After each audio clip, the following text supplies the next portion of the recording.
At yun na nga, nakasakay namin ng jeep ni paring Hansel papuntang Padilla. At siya busy nga kaka-cellphone, ako tamang video sa kanya sa vlog ko. At ang lulupit nga na matugtugan dito sa jeep na sinakyan namin, patok kasi galing Cubao to. At ito pa nga yung mga soundtrack sa amin sinakyan sa jeep. Tara, let's go, samahan nyo sa aking biyahe. We keep making so don't be confused. So just keep heading us. Lalo namin papayanigin. Pinay na barya-barya. At ang lulupit nga talaga matugtugan dito sa jeep namin sinasakyan. At pati nga ako, napapasaway sa tugtog at sa beat ng kanta. At medyo malaylayo pang ang biyahe ko. Si paring Hansel nakababa na pala sa gate 2. Ako kasi sa Padilla. Mga 15 minutes, nasa amin na ako.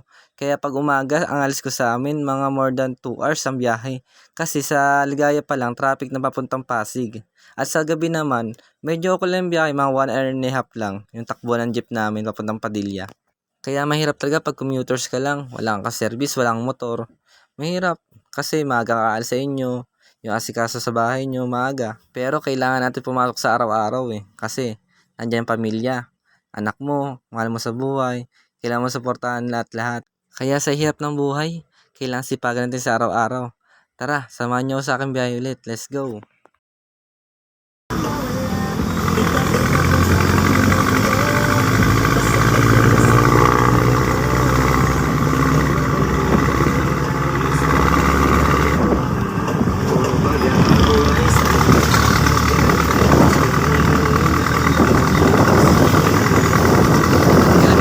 Pabalan tayo ng Padilla, kaso wala pang tricycle, tamang hintay muna tayo.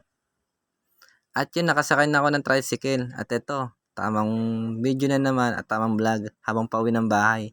Kaya sa araw-araw ng buhay ko, itong ginagawa ko habang wala tayong motor. Kaya kailangan natin magsumikat sa araw-araw ng takbo ng buhay natin para sa pamilya natin at para sa kinabukasan ng anak natin. Kaya kailangan, ang daddy, kailangan masipag at matyaga. Yung guys, ako na ako ng bahay. At ito na, nakita ko na yung magandang prinsesa si Chloe.